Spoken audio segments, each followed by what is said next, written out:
আসে। আসলে আজকে থেকে জাংকুক আর জাংকুকের ফ্যামিলিরা দেখতে এসেছিল। প্রথম দেখাইতে তো জাংকুক আর জাংকুকের ফ্যামিলির দেখে অনেক বেশি ভালো লাগে, যার কারণে তের সাথে জাংকুককে আলাদাভাবে কথা বলতে দেওয়া হয়। বাট এখন তে যা বলছে এটা শুনে তো জাংকুক পুরাই শক। জাংকুক আসতে জিমিন জাংকুককে জিজ্ঞাসা করে, কি রে ভাইয়া, তে তোকে কি বললো? কি বললো শুনবি? হ্যাঁ, আমি তো শুনতে চাই সেটা, তার জন্য তো বলছি। বললো যে ও নাকি প্রেগন্যান্ট। কি বললি ভাইয়া? তুই কি আমার সাথে মজা করছিস? তাহলে ভাব, আজকাল জেনারেশনের মেয়েরা বিয়ের আগেই প্রেগন্যান্ট হয়ে যায়। দূর ভাইয়া, এত চিন্তা করছিস কেন? বড় প্যাকেটের সাথে না হয় ছোট প্যাকেটটাও ফ্রি পেয়ে গেলি। কথাটা খারাপ বলিসনি। আরে ভাইয়া, আমি কি কখনো খারাপ কথা বলেছি নাকি? তাও আবার তোর বউ বলে কথা, এরকমই নিয়ে নে, কোনো সমস্যা নেই। আর দেখে দেখতে তো মাশাআল্লাহ অনেক সুন্দর। হ্যাঁ, সুন্দর দেখেই তো আজকে প্রেগন্যান্ট। তাহলে জাংকুক বাবা, তুমি কি ডিসাইড করলে আমার মেয়েকে তোমার কেমন লেগেছে? হ্যাঁ, এটাই অনেক ভালো। কিন্তু কিন্তু কি কোনো সমস্যা? না না আন্টি, কোনো সমস্যা নেই, আমি এই বিয়েতে আছি। আলহামদুলিল্লাহ, তাহলে তো সবকিছু ঠিক হয়ে গেল। এভাবে আরো বেশ কিছুক্ষণ কথা বলে জাংকুকরা তো চলে যায়। অন্যদিকে তের বড় বোন সুজি তেকে গিয়ে বলছে, তে জাংকুকরা তোকে অনেক বেশি পছন্দ করেছে আর তোদের বিয়েটাও ফাইনাল হয়ে গেছে। কি? বিয়েটা ফাইনাল হয়ে গেছে মানে? আমি না। আরে আরে শোন, তুই তো সব বিয়ে ভেঙেছিস কিন্তু এই বিয়েটা আর ভাঙতে পারলি না। সবাই তো আর তোর মতো বোকা না। আপু তুমি কি বলতেছো? তাহলে আমার বাজি ধরার কি হবে? কিসের বাজি? হ্যাঁ কিসের বাজি? তোকে একটা থাপ্পড় মেরে না বাজি ধরা বন্ধ করে দিব। আমাকে থাপ্পড় মারার আগে নিজের জামাইকে আগে শাসন করো, তোমার জামাইয়ের জন্যই তো। ওহো, কেন শালিকা, আমার জন্য তোমার কি সমস্যা হয়েছে? এটা বললেই পারো যে তুমি আমার কাছে হেরে গেছো। না না না, তুই কখনো হারতে পারি না। যেভাবেই হোক আমি এই বিয়েটা ভাঙবই ভাঙবো, আমি কখনো বিয়ে বসবো না। ওকে ওকে, আমিও তো দেখবো তুই এই বিয়েটা না করে যাস কোথায়। দরকার পড়লে আমি ওখানটাতে চলে যাবো, তবুও এই বিয়ে করবো না। তখন সুজি তো তের থেকে ভুরু কুচকিয়ে সেখান থেকে চলে যায়। আর যেভাবে এদিক থেকে বলতে থাকে, আফসোস, তে সবার সাথে পারলো, আমার সাথে পারলো না। তে আমার কাছে হেরে গেল। বলে যে গাত বের করে হাসতে হাসতে তো সেখান থেকে চলে যায়। আর এদিকে যেন তে রাগে একদম গজগজ করছে। না না না, এটা হতে পারে না, তে কখনো হারতে পারে না, তে জিতবেই জিতবে। কিন্তু আমি এখন কি করব? ওই শালাকে তো কোনোভাবেই ভাগানো গেল না। এত শখ আমাকে বিয়ে করার, তুই একবার আমাকে শুধু বিয়ে করে নে, তারপর তোর বিয়ে করার স্বাদ আমি একদম খুঁচিয়ে দেবো। যে কথাটা বলেছে ওর তো আমাকে বিয়ে করারই কথা না, তবু কিভাবে ও রাজি হতে পারলো? শালা জলহস্তি কখনো মনে হয় মেয়ে চোখে দেখেনি, আমাকে কেন বিয়ে করতে হবে? এভাবে তে তো নিজেকে নিজেই বকাবকি করছিল। তে তো ইচ্ছা করছিল নিজের মাথা নিচে বাড়ি দিয়ে ফাটাতে। এরপর রাতের বেলা তে ডিনার করে এসে তার মোবাইলে কিছু দেখছিল। এমন সময় আননোন নাম্বার থেকে একটা কল আসে। তে তো পুরাই অবাক হয়ে যায় আননোন নাম্বারের কল দেখে। তবে যেহেতু ফোন এসেছে তাই তে ফোনটা ধরে। হ্যালো, কে বলছেন? আমি তোমার উডবি হাজবেন্ড। ও আপনি আমার নাম্বার কোথায় পেলেন বলুন তো? ও মা, 2 দিন পর আমাদের বিয়ে হবে, তো তোমার নাম্বার আমি জানবো না তো কে জানবে? তোমার বোনের কাছে থেকে নিয়েছি। আচ্ছা, আপনি কেমন মানুষ বলুন তো? আপনি কিভাবে এই বিয়েতে রাজি হতে পারলেন? বিয়েতে রাজি না হওয়ার কি আছে? কেন, তোমার কি কোনো প্রবলেম? আমি তো আমার প্রবলেমের কথা আপনাকে জানালাম, তারপরেও আপনি এই বিয়েতে রাজি হয়ে গেলেন। ওহো, সেসব কথা বাদ দাও, সেসব কথা আমি তোমার সাথে পরে বলবো। এবার বলো তুমি কেমন আছো? আমি বগের ঠ্যাং আর কুমিরের লেজের মতো আছি, বুঝতে পেরেছেন?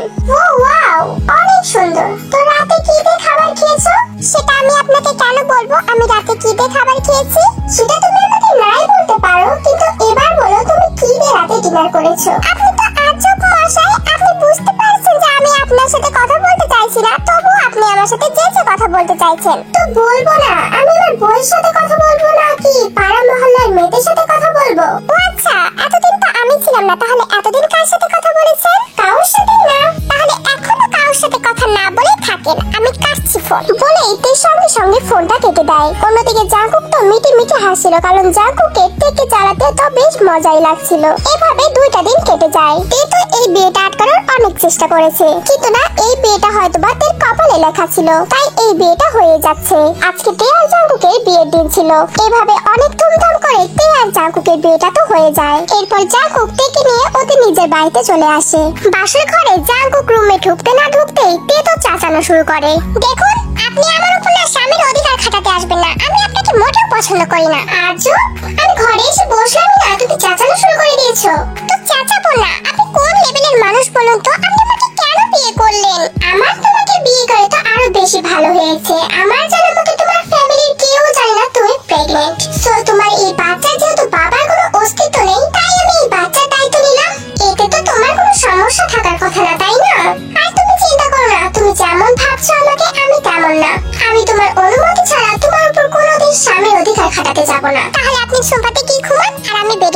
করছি, আমি সোফাতে ঘুমাবো।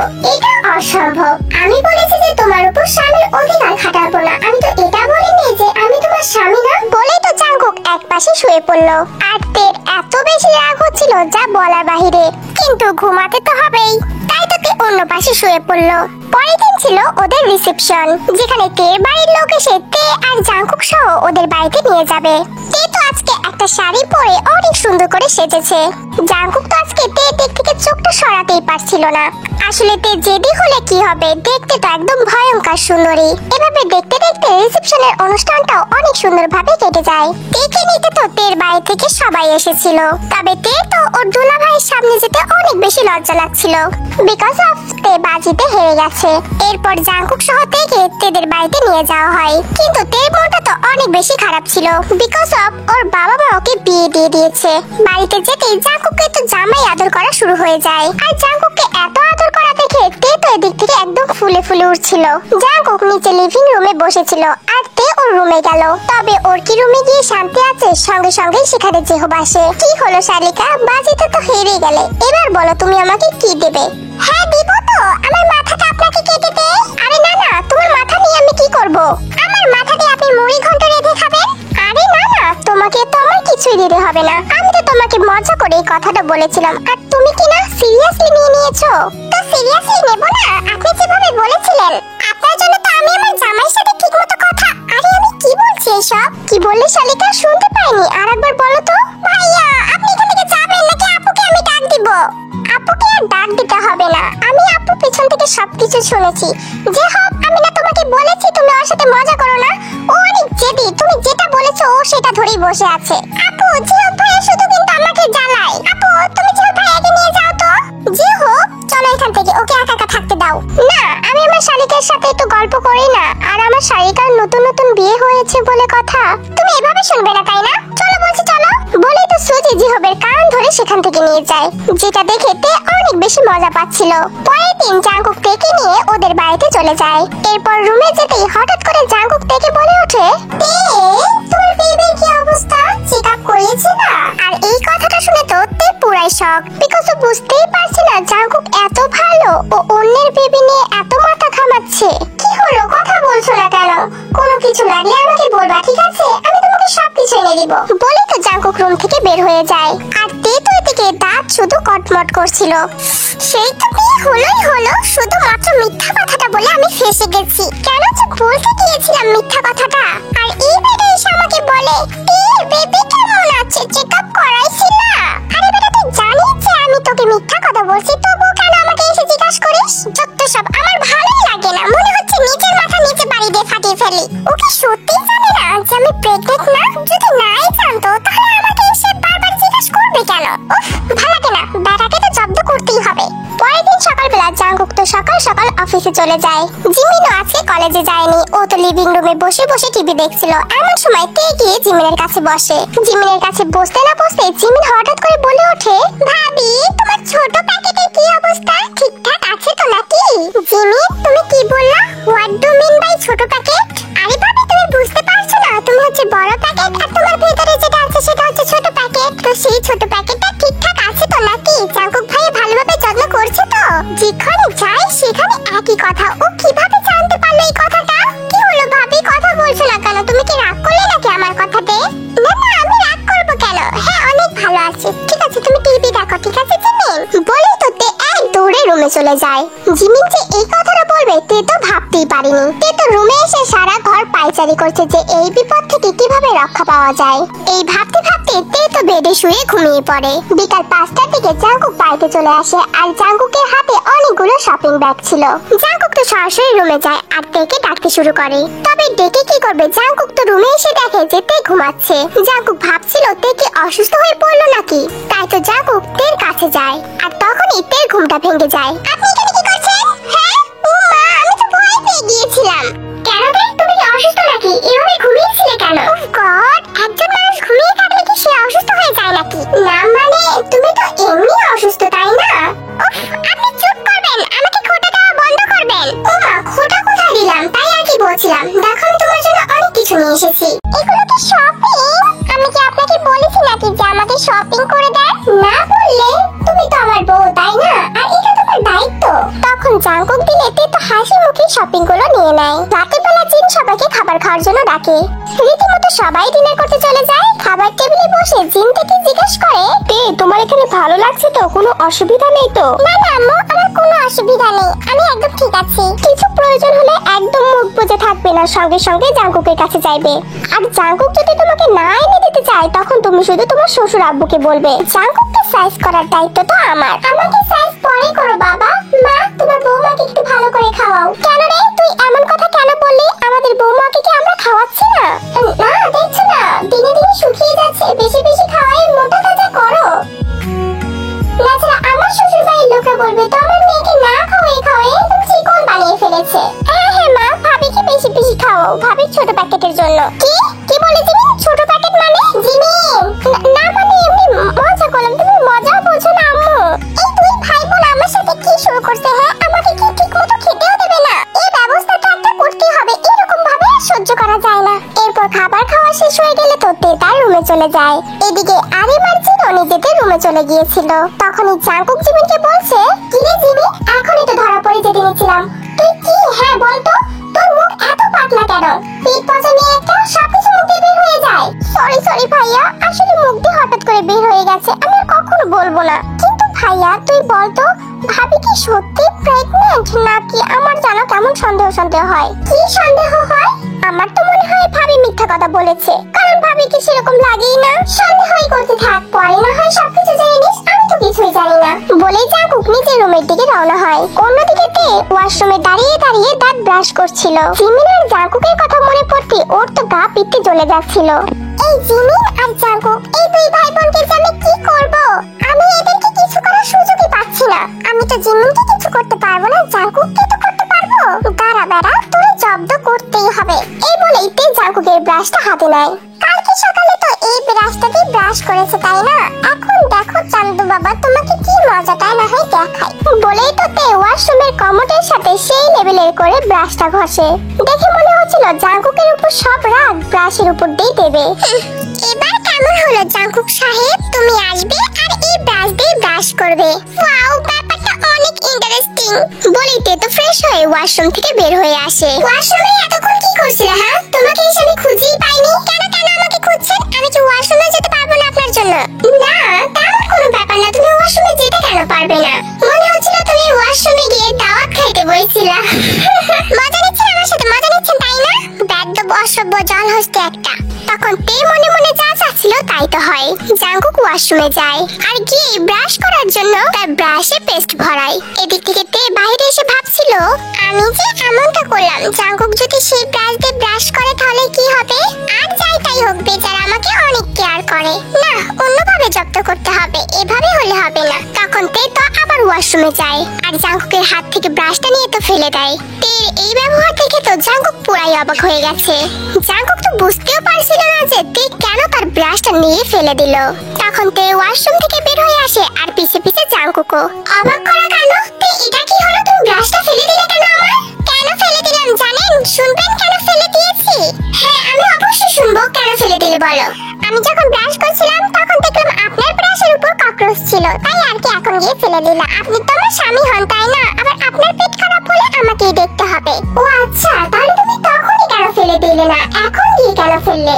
বিকজ আমার এখন ইচ্ছা হয়েছে তাই। এই বলেই তে বেডের এক সাইডে শুয়ে পড়ে ঘুমানোর জন্য, আর জাঙ্কুকও অন্য সাইডে হতভাগ হয়ে শুয়ে পড়ে। সকালবেলা বুকে কিছু ভারী অনুভব করতে পেরে জাঙ্কুকের ঘুমটা তো ভেঙে যায়। জাঙ্কুক আদো আদো ঘুমে চোখ খুলে দেখে তে তো ওর উপর শুয়ে আছে। তখন জাঙ্কুক তের মাথায় আস্তে করে হাত রাখে, কিন্তু তে তো সঙ্গে সঙ্গে ঘুমটা ভেঙে যায়। তে চোখ খুলে দেখে তে তো জাঙ্কুকের বুকের উপর ঘুমিয়ে আছে। তখন তে লাফিয়ে ওঠে আর জাঙ্কুকের উপর চিল্লানো শুরু করে দেয়, আমি আপনার বুকে কি করছি?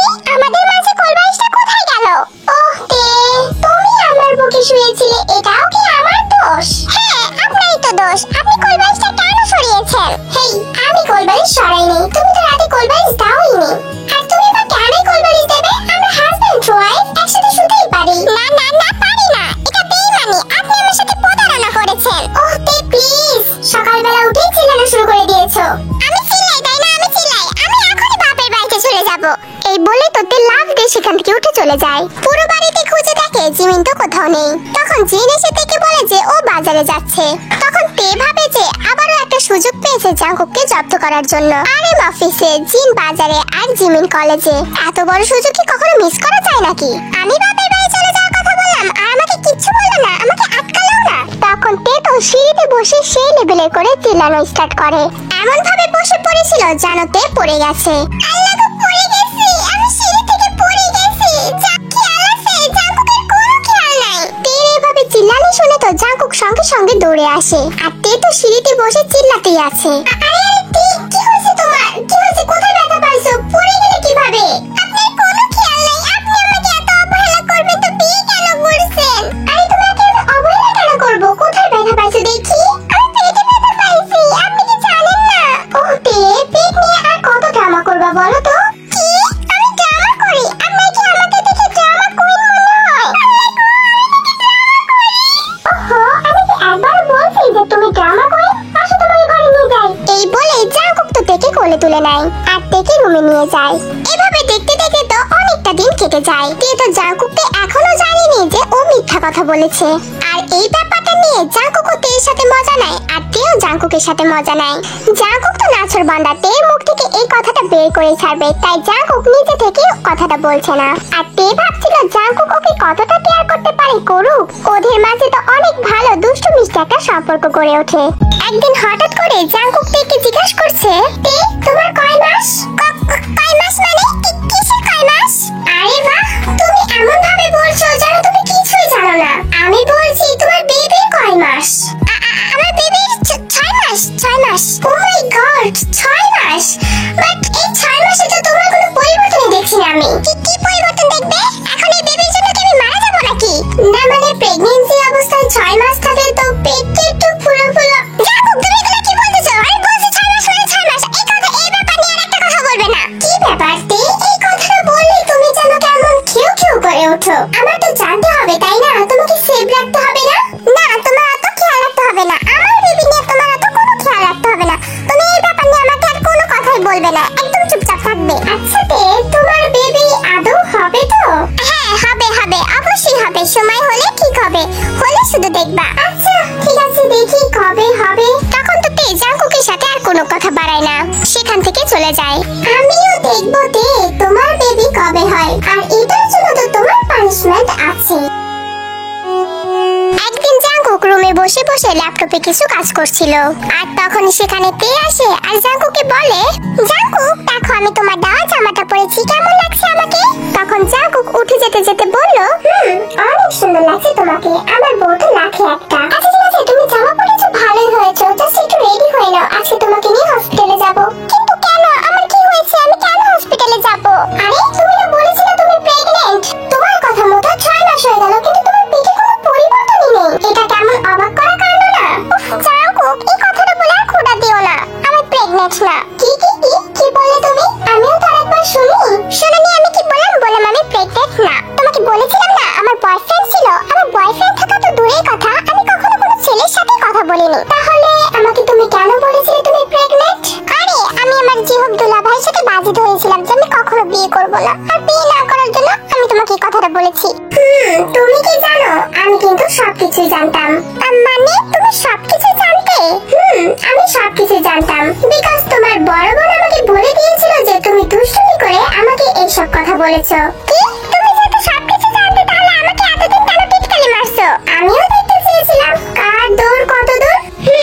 আর এই কারণে তো তোমাকে পানিশমেন্ট পেতেই হবে। কেন পানিশমেন্ট পেতে হবে? এই যে আমি আমার বউ থেকে 2 মাস দূরে ছিলাম আর আমি আমার বউয়ের সাথে ঠিক মতো বাসর ঘরটাও করতে পারিনি বলে জাংকুক তো তের দিকে এগিয়ে যাচ্ছিল। জান, এত দুষ্টু কবে থেকে হলে তুমি? তুমি কি আমাকে মারবে নাকি? আরে না, এটা তো অন্য লেভেলের পানিশমেন্ট হবে। এই বলে জাংকুক তো তেকে একদম দেওয়ালের সাথে চেপে ধরে আর তের আত্মা তো মনে হচ্ছে পুরো উড়ে গিয়েছিল। কি করতেছো জাংকুক তুমি? কেন সোনা বুঝতে পারছো না? এইটাই তো পানিশমেন্ট। এই পানিশমেন্টটা যদি আগে দিতাম না তাহলে তো সত্যি সত্যি আমাদের ঘরে একটা বেবি আসতো। কি বলছো? তোমাকে দেখে তো আমার এখন অনেক বেশি লজ্জা লাগছে। আচ্ছা তাই, তাহলে লজ্জাটা ভেঙে দিচ্ছি বলে জাংকুক থেকে কিস করতে যাবে এমন সময় তে জাংকুককে ধাক্কা দিয়ে সেখান থেকে দৌড়ে পালিয়ে যায়, যেটাতে জাংকুক থেকে আর ধরতেও পারে না। এখন তো আমার হাত থেকে পালিয়ে গেলে রাতে দেখবো কি করো। তোমার কপালে তো আজকে অনেক দুঃখ আছে মাই ডার্লিং। এরপর রাতের বেলা তো সবাই ডিনার করে। জাঙ্কুক তো ঘরে গিয়ে আজকে টকে টকে আছে যে তার বউ কখন ঘরে আসবে আর তার বউকে সে চাপটে ধরবে। এরপর অপেক্ষার অবসান ঘটিয়ে তে তো ভয় ভয় রুমে এলো। আর রুমে আসতে জাঙ্কুককে দেখে তো অনেক বেশি লজ্জা পাচ্ছিল। জাঙ্কুক তো তের দিকে নেশা ভরা চোখে তাকিয়েছিল। জাঙ্কুক এভাবে তাকিয়ে আছো কেন?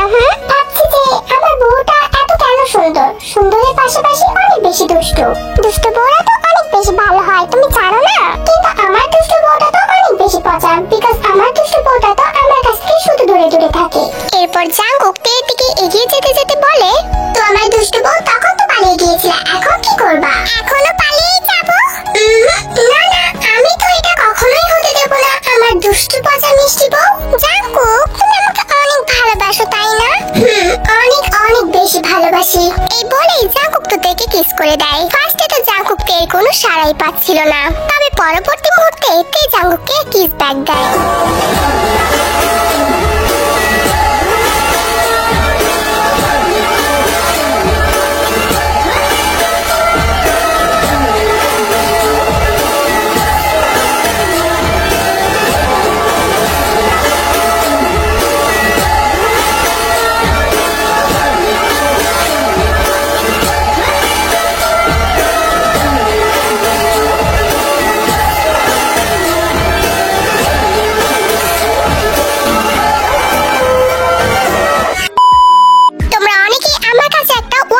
ভিডিও চেয়েছিলাম, তাই আমি তেকুকে একটা দুষ্টু মিষ্টি অনশট দিয়ে দিলাম। কেমন হয়েছে অবশ্যই অবশ্যই জানাবা। এন্ড তোমরা চ্যানেল সাবস্ক্রাইব কেন করো না? তোমাদের জন্য এত কষ্ট করে ভিডিও বানাই, আমাকে তো অনেক কষ্ট লাগে জানো। তো তোমরা যারা সাবস্ক্রাইব করো নাই তাড়াতাড়ি সাবস্ক্রাইব করে দাও। সো আজকের ভিডিও এই পর্যন্ত। টাটা বাই বাই, আল্লাহ হাফেজ।